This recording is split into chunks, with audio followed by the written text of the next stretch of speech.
Dear students, आज के इस वीडियो में हम लोग एक्टिव और पैसिव वॉइस सीखने जा रहे हैं। तो सबसे पहले ये समझ लेते हैं कि एक्टिव वॉइस और पैसिव वॉइस क्या होते हैं। एक्टिव वॉइस के वाक्यों में हम लोग कर्ता को प्रमुखता देते हैं और पैसिव वॉइस कर्मवाच्य हम लोग पैसिव वॉइस में कर्म को प्रधानता देते हैं। मतलब क्या हुआ, एक्टिव वॉइस में कर्ता शब्द के बाद सहायक क्रिया आदि का प्रयोग किया जाता है और पैसिव वॉइस में कर्म जो ऑब्जेक्ट होता है उसके बाद, अब इसको डिटेल से पहले हम एक्टिव वॉइस को समझते हैं। एक्टिव वॉइस के लिए टेंस का आना अनिवार्य है। तो एक बार फिर हम टेंस पर चर्चा कर रहे हैं। तो एक्टिव वॉइस के लिए ये जो आप बॉक्स देख पा रहे हैं, प्रेजेंट इंडेफिनिट, ये जो आप ग्रीन कलर से जितना भी देख पा रहे हैं, ये प्रेजेंट इंडेफिनिट की पहचान के रूप में इसको हम प्रयोग कर सकते हैं कि पॉजिटिव में हम लोग फर्स्ट या यस और निगेटिव इंट्रोगेटिव में हम लोग डू डज और फर्स्ट फॉर्म देखते हैं। इसी तरह पास्ट इंडेफिनिट में हम लोग सेकंड फॉर्म पॉजिटिव सेंटेंसेस में देखते हैं और निगेटिव इंट्रोगेटिव में डिड और उसके साथ फर्स्ट फॉर्म। इसी तरह से फ्यूचर इंडेफिनिट में हम लोग देख पा रहे हैं कि विल शैल का प्रयोग होता है और इनके साथ भी हम लोग फर्स्ट फॉर्म का प्रयोग करते हैं। फर्स्ट फॉर्म विल शैल के साथ क्रिया की फर्स्ट फॉर्म का प्रयोग होता है। इसी तरह से प्रेजेंट कंटिन्यूअस में इज एम आर साथ में आईएनजी, पास्ट कंटिन्यूअस में वाज वर साथ में आईएनजी, फ्यूचर कंटिन्यूअस में विल बी शैल बी।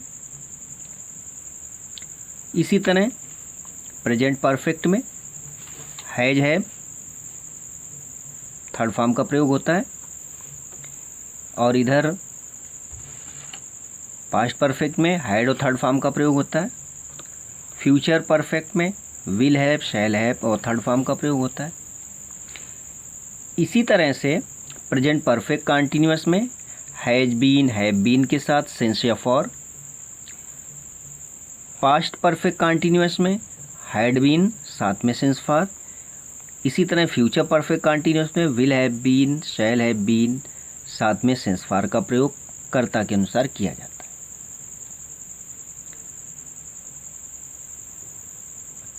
अब इसके आगे हम लोग पैसिव वॉइस की चर्चा करेंगे। उसके पहले हम आपको बता दें कि ये टेंस का पहचानना हिंदी में हो, अंग्रेजी में हो, इसके अलग वीडियो बना करके आपके लिए हमारे चैनल में उपलब्ध हैं। तो ये एक्टिव वॉइस और पैसिव वॉइस का प्रैक्टिकल हम थोड़ी देर में अभी करेंगे और उसके पहले हम लोग एक्टिव के बाद पैसिव वॉइस के बारे में समझते हैं।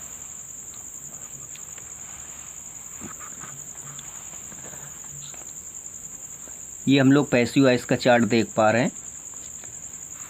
सबसे पहले प्रेजेंट इंडेफिनिट देखें। यदि हम पैसिव का सेंटेंस बनाते हैं तो सहायक क्रिया के रूप में अगर वो प्रेजेंट इंडेफिनिट का है तो इज, एम, आर और थर्ड फॉर्म का प्रयोग करते हैं।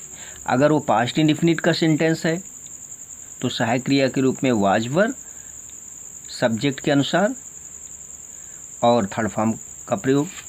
फ्यूचर में will be, shall be, third form का प्रयोग। इसी तरह प्रेजेंट कंटिन्यूअस में is being, am being, are being कर्ता के अनुसार थर्ड फॉर्म का प्रयोग होता ही होता है। ये समझ लें कि पैसिव वॉइस में थर्ड फॉर्म ही लगता है और कोई फॉर्म यूज नहीं की जाती है। इसी तरह से पास्ट कंटिन्यूअस में वाज बीइंग, वर बीइंग, और ये क्रॉस देख रहे हैं, इसकी पैसिव वॉइस नहीं बनती है। अभी डीपली हम लोग समझेंगे आगे चल के। इस तरह से present perfect has been, have been, third form आना ही आना है। Past perfect had been, third form आना है। Future perfect will have been, shall have been. आप यहाँ इस चार्ट में देख रहे होगे कि ये जितने भी परफेक्ट कॉन्टिन्यूअस के क्रॉस बने हुए हैं, इनमें कोई भी सहायक क्रिया हमने नहीं लिखी है। क्यों नहीं लिखी है? ये जितने भी क्रॉस लगे हैं, इन टेंसेज की पैसिव वॉइस बनती ही नहीं है।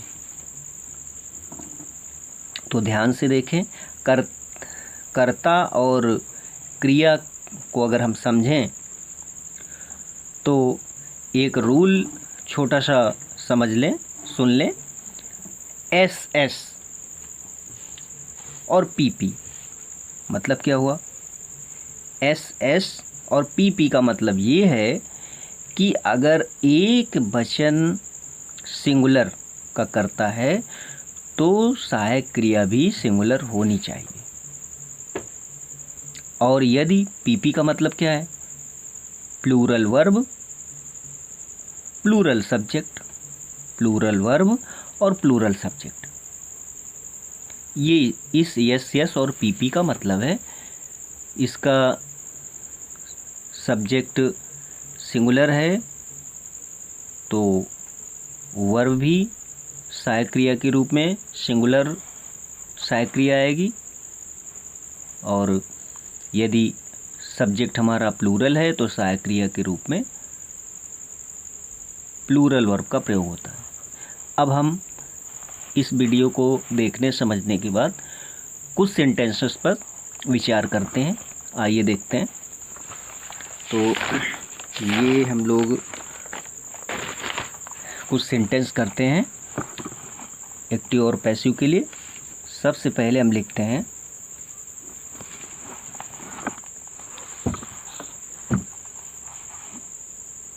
सी हेल्प्स मी,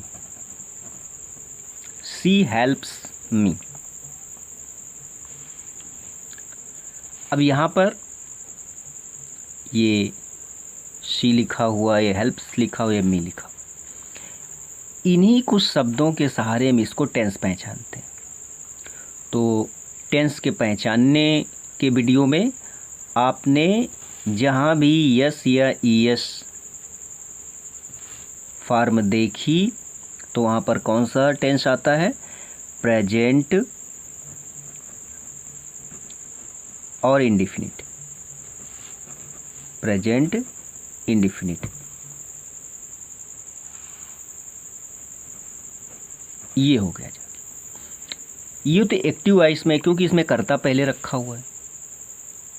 अब इसको पैसिव वॉइस का रूप देते हैं।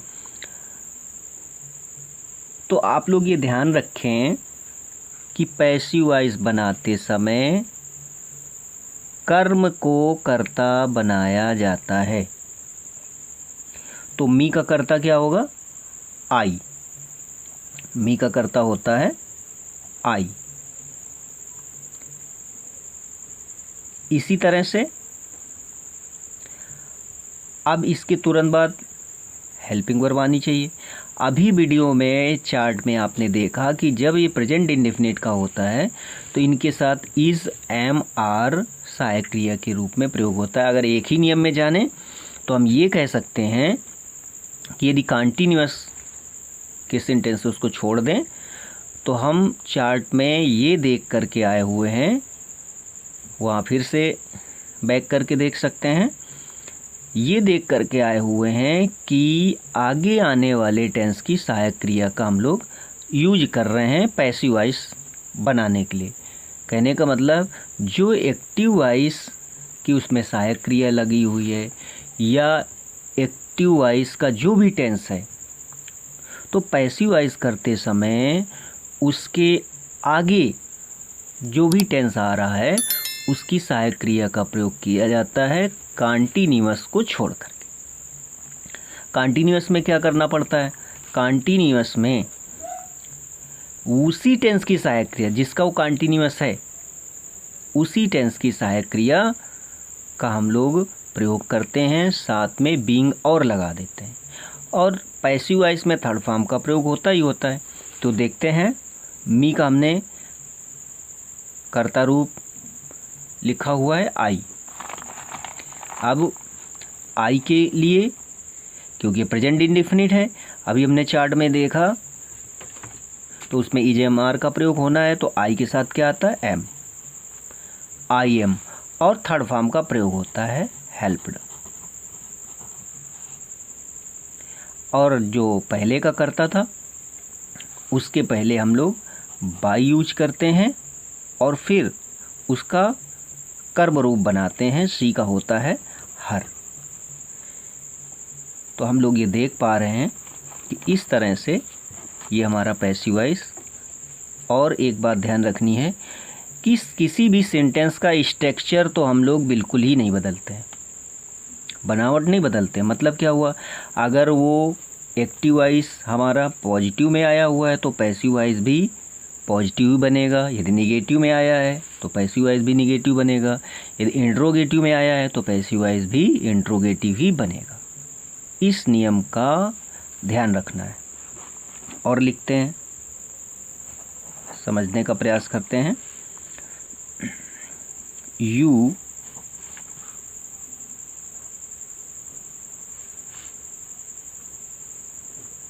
Will teach him. इसको अगर हम देखते हैं तो पाते हैं कि ये हमारा वाक्य फ्यूचर इंडेफिनिट का हुआ। क्यों हुआ? विल लगा हुआ है और टीच का फर्स्ट फॉर्म लगा हुआ है, इसलिए ये फ्यूचर इंडेफिनिट का वाक्य हुआ।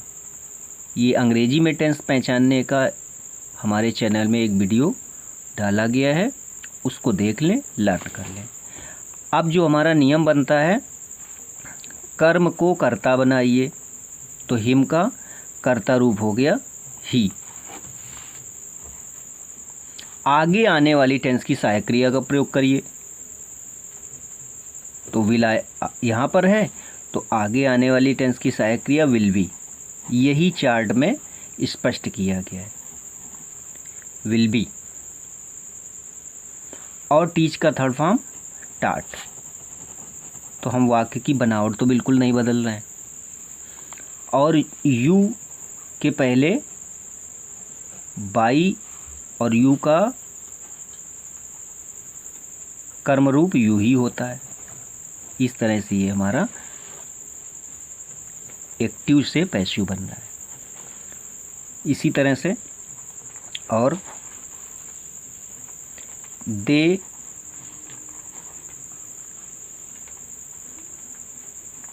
Are washing their clothes।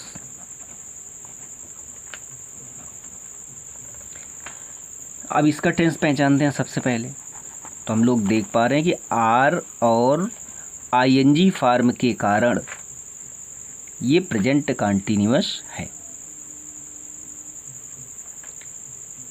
हम बार बार आपको बता रहे हैं कि टेंस पहचानने का वीडियो हमारे चैनल में बड़े ही सरल ढंग से दूसरा वीडियो है, उसको देख लें और समझ लें, ताकि आगे जो भी सब्जेक्ट या टॉपिक अभी आ रहे हैं तो उनको देख करके समझ करके आपको और अधिक समझने में आसानी हो। क्योंकि अभी नरेशन आना है, कॉम्प्लेक्स कंपाउंड आना है, चेंजिंग आनी है, बहुत कुछ आना है। तो यदि टेंस ही ठीक से कंप्लीट नहीं करेंगे, ट्रांसलेशन ठीक से कंप्लीट नहीं कर पाएंगे, तो हम समझ नहीं पाएंगे।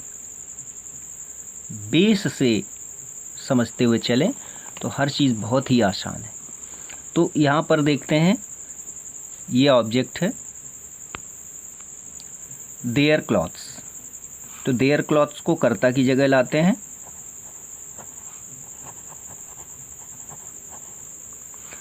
और ये बहुवचन का है, ये भी बहुवचन का हमने कर्ता बना दिया, तो आर।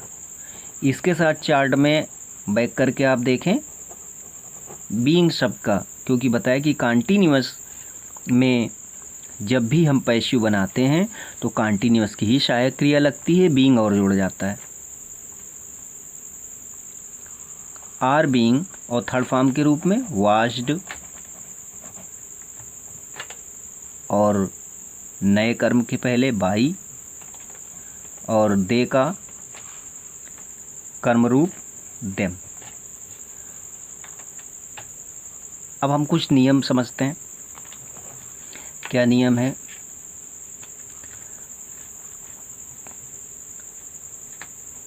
कर्ता को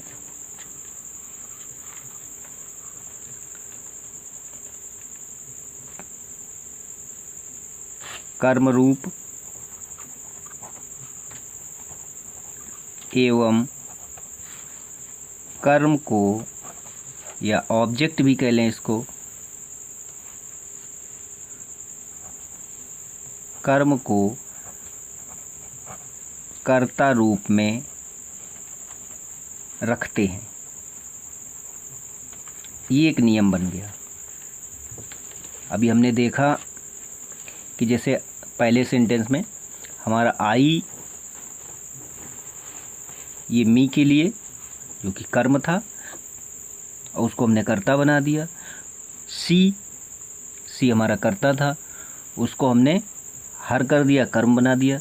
इसी को लिखा गया है कर्ता को कर्म रूप एवं कर्म को कर्ता रूप में रखते हैं। नए कर्म के पहले बाई का प्रयोग करते हैं।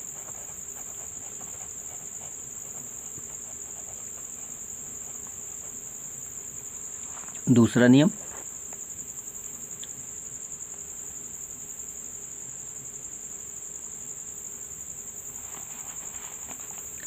दूसरे नियम में जो भी टेंस है, जो भी टेंस है उसके आगे आने वाले टेंस की सहायक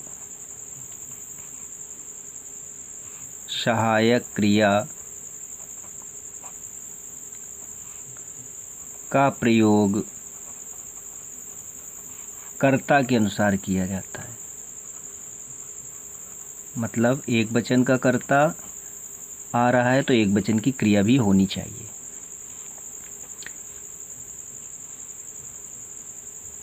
अनुसार करते हैं।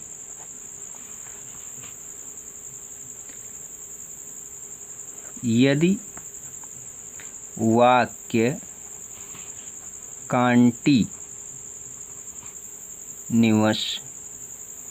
कॉन्टिन्यूअस का हो तो उसी टेंस की सहायक क्रिया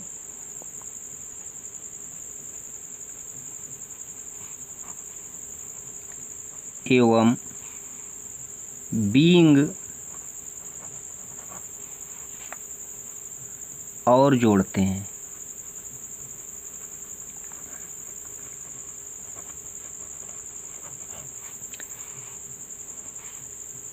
अगले नियम में पैसिव वॉइस में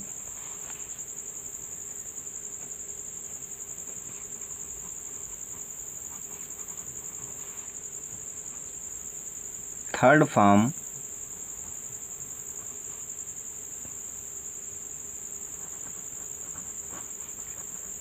का प्रयोग किया जाता है।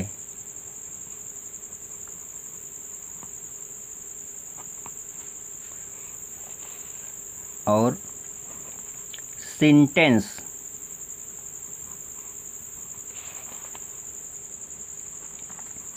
का रूप नहीं बदला जाता है।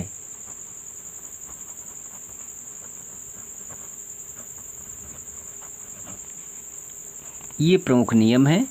बाकी प्रैक्टिस करने से और देखते हैं इन्हीं नियमों का प्रयोग करके।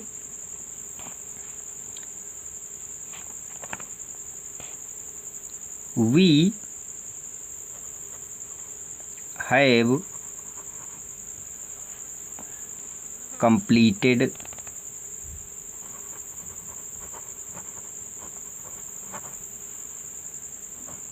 the task। टास्क मीन काम होता है। We have completed the task।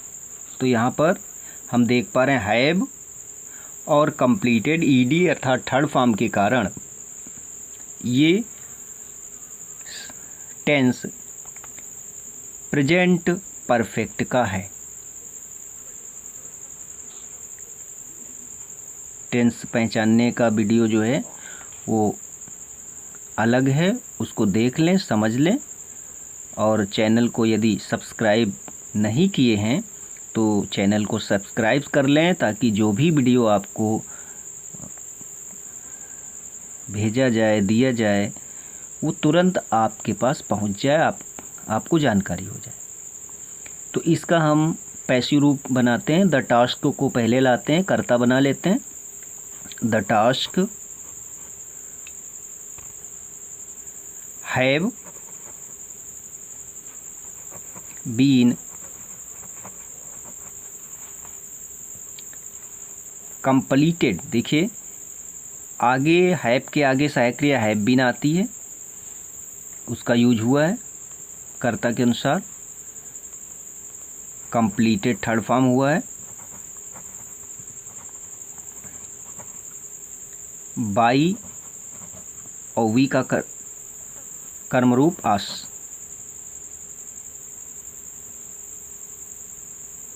ये हम लोगों को ध्यान में रखना है।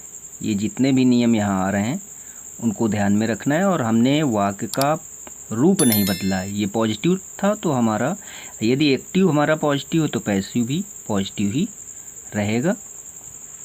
Thanks for watching with good wishes.